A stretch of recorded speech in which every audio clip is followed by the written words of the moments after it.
Every society did it wrong. We all did it wrong.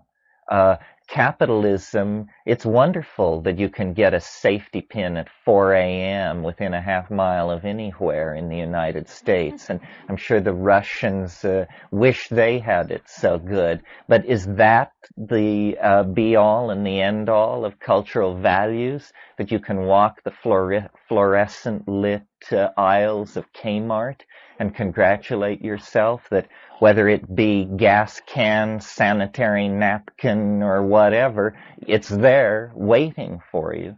I don't think so. I think that we have built in the termination of our world just as surely as the Marxist world built in a tripwire into its social mechanism. It's just that we're going to have to pay the piper more downstream in a while. What's happening globally is that the contradictions of all of these social systems are rising into evidence. I mean, we have lethal ideas. The world is haunted by a number of lethal ideas. The hot lethal idea at the moment is crack, and we're exhorted it's terrible. 11-year-old children are apparently the sole source of support for a $14 billion industry. Civilization is going over the edge. As a former member of the High Church of Rome, I feel it's incumbent upon me to point out to you that the policies of the papacy on population are shoving more people into early death, disease, and degradation than any drug scourge you could imagine. And I haven't heard any call for the extradition of the Pope. So, it's just a matter of cultural style and blindness, where you think the suffering is coming from and who you think is responsible for it. If we descend into the dominator metaphor and play its game, we're probably going to be snookered because they've had a long, long time to figure out all the angles.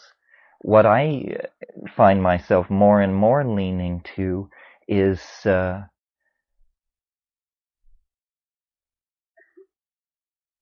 sharing the meme of the irrelevance of conservative institutions. History is not a process for which you ask permission. History is just something you make, and then other people pick up the pieces. Henry David Thoreau understood this very well when he wrote his famous treatise on civil disobedience. The growth of culture is something that comes out of the animal body. Rousseau called it the general will. Man proposes and God disposes. But in the realm of civil polity, the people dispose, and government is allowed to propose. But that's all. And now what we are involved in really is a debate about human nature. Who are we? What are we? The French cartoonist Mobius put it very well in his book where he asked the question, is man good? This is what we're going to find out. And my feeling is that it isn't decided yet. That it is, H.G. Wells called history a race between education and disaster. Well, they're in the home stretch, neck and neck. It's clearly going to be a photo finish. But there is a responsibility on everyone who sees this to communicate it to other people and to act upon it. I think we forget, all of us, what a tiny percentage of the human race we represent, and how many people are just so lost in propaganda and unexamined cultural values. And, people are worrying about how to get the next $600 end table or, just trivia. And yet the world rolls inexorably toward a confrontation with transformation or ruin. How can the word be spread without just spreading panic? Well, I think it has to do with empowering this notion of a, a planetary process, a Gaian birth that we are midwife to, which is a functional role, but not a central role. The process is going to happen. Our job is to ease it, to reassure the mother, reassure the spectators, help the child, bring everything to a calm fruition. But we are ultimately witnesses to the process, not its cause. And in the ethics of the position of witness, we can find, I think, a place to stand that will allow us to feel responsible and exercise moral responsibility without feeling paralyzed by the magnitude of the task. Things are getting better and better in every way. I mean, it's a complex process because the world lives through death. I mean, you can see, if you're an embryologist, that when the little paddle of the fish human in the fetus begins to change into a hand, the way in which the fetus develops is through the sculpting hand of death. Death carves away tissue. Cells are shed into the amniotic fluid. They die.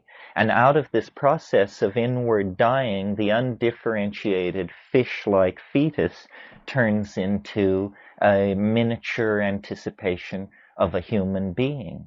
There is something totally consuming about the way nature builds life out of death.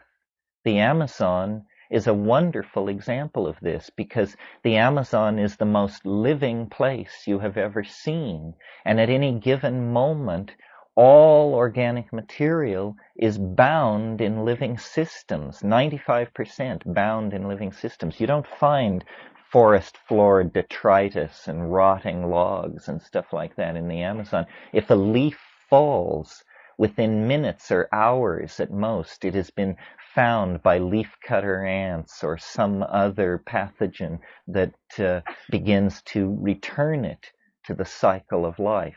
This kind of economy, this kind of stability through utilization of flow is the design principle that we have ignored for several thousand years and that offers a way out. Dynamic equilibrium, an abandonment of the possibility of closure. Closure is a neurotic and infantile demand to make upon reality, other people, language.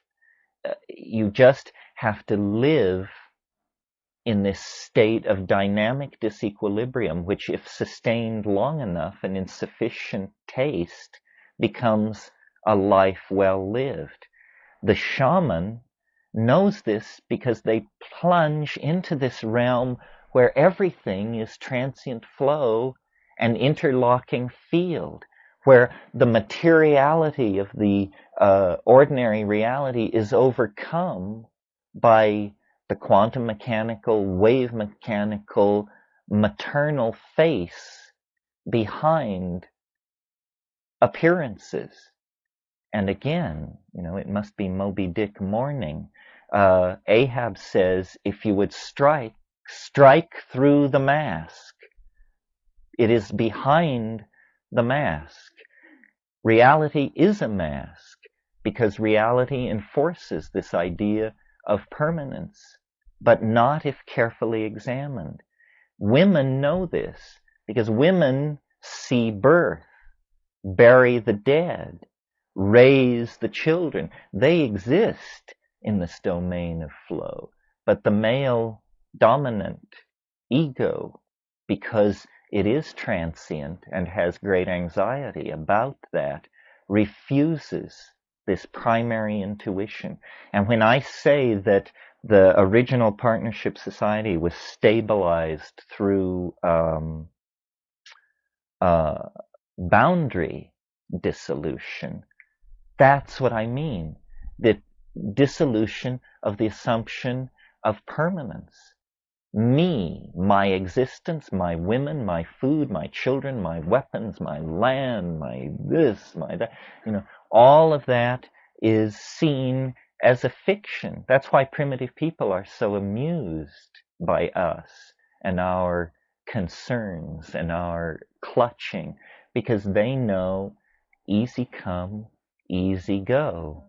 And if we could learn this one thing, this is what the plants are trying to teach, I think, that the border between life and death, between being and not being, between me being me and me being you, is so trivial and so arbitrary that it can only be seen as the outer iridescence on the real reality within.